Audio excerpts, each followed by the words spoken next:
sure that we put in the work to get in a true conservative, a true Republican. Is that right? It's been a crazy 30 days for me because I haven't done anything. It's been crazy. I've been sitting around. I've been thinking a lot of things have changed in our country, especially since January 6th.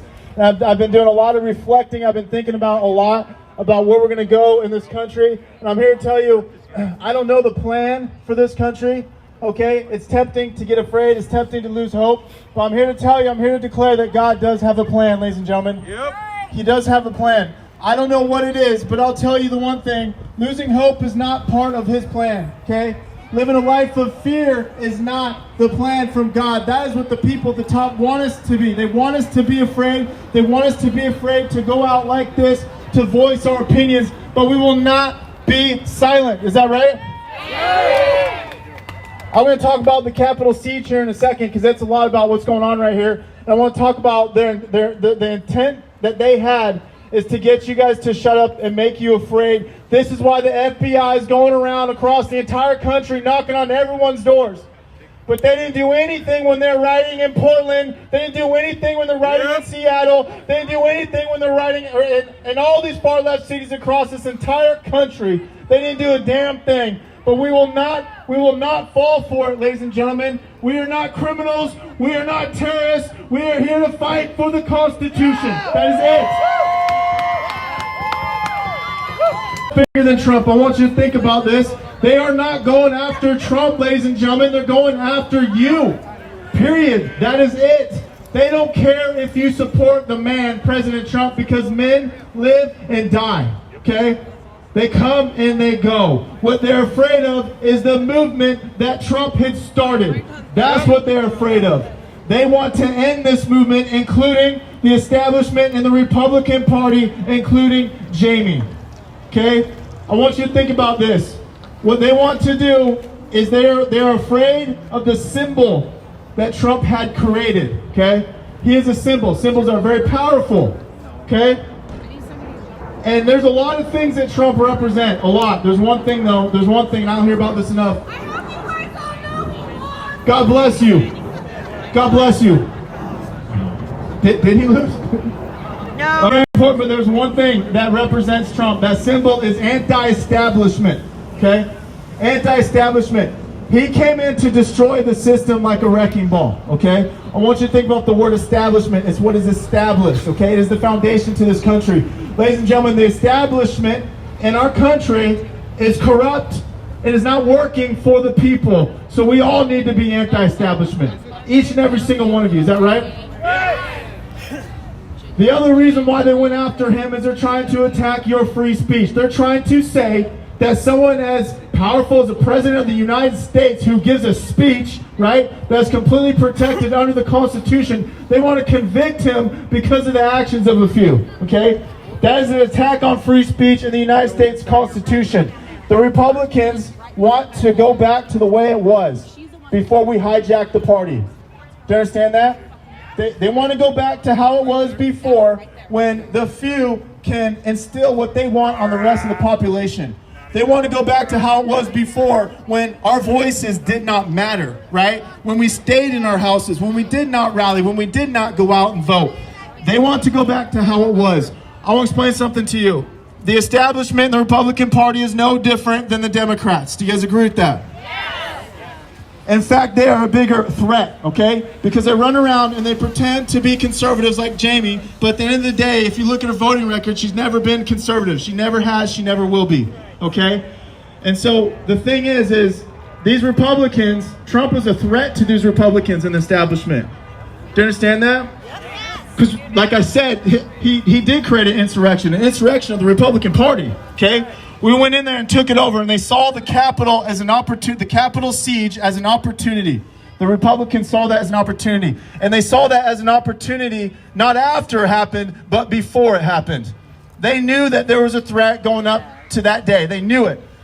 Nancy Pelosi knew about the threat, and she had half of the police leave the Capitol that day, okay? I want you to think about this. I want you to think about this. At the very least, they stood everyone in onto the governor's mansion. Okay, who was there that day? Some of you guys were there that day. Pretty much The whole thing was a setup, okay? So now they're taking this as an opportunity to attack President Trump and attack all of us who have followed him and who have started this movement, okay? That's the whole thing about trying to get you guys to shut up and remain silent, okay? So here's the thing. Jaime took this opportunity to attack him and attack each and every single one of you simply for him giving a speech. Do you guys think that President Trump did anything wrong? No. Do you think Jaime actually cares about that siege on the Capitol? No. She doesn't care. She took it as an opportunity. Now, here's the thing. Here's the beautiful thing about what Jaime did, okay? Jaime's been a target by true conservatives for a while now, okay? But now people are starting to wake up and understand. We need to commit with everything that we have, okay? This is your territory. This is your district. We need to commit with everything that we have to get a new Republican in there. Everything. That's right. It is not enough to complain. It is not enough to yell and scream or cry or whatever it is. It is not enough, okay? If you want something, you have to put in the work, okay? And it's about taking, it's about laying claim into your territory. It's very important, okay? I'm going to talk about that in a quick second, about getting people signed up to do things. The other thing that I want to talk about real quick about being involved at a local level, okay? We have people in DC right now that are trying to destroy this country, okay? It is more important now, more than ever, to be involved at a local level. At a local level, city council, commissioners, school board, all of it, ladies and gentlemen. You will have more of an impact in your city if you are on the city council than you will in DC. Do you understand that? You have movements across the entire country that are pushing back against the federal government at a local level. I believe it is Georgia. There's a county. They pass an ordinance that if any federal agent comes in to their county and uses a red flag law to take guns, the sheriffs have to arrest that federal agent. Okay? Yes, what a beautiful thing. That's something I've been dreaming about for a long time. That's what we need, okay? Because if us Patriots and us Republicans are not running for the seats, they're going to have everything. They will have every council. They will have every seat in the government if we do not rise. Why are we not rising? Why? Is it scary? Yes, it's scary. I got involved, thanks to Joey Gibson. I always say it's his fault. I got involved in the Patriot movement, and I found out all the drama that was going on in my local government. And with all the drama, nothing was getting accomplished. Nothing. And the seat came open, and I ran. I lost the first time, which was a joke. That's a long story. But it just lit a fire in me to run again. And so I ran again for a special election, and I got elected by the people in my town. And I have been out here, and I stand, and I use my voice because your voice is very powerful. It is. You have to have a voice. And if you don't have your voice, find it. I found it by coming to the rallies. I found it by becoming a councilwoman. And it's the greatest honor in my life to be a councilwoman. It truly is. A lot of people look at it as like, I don't really want to get involved. But if you're not involved, your local government's going to run everything.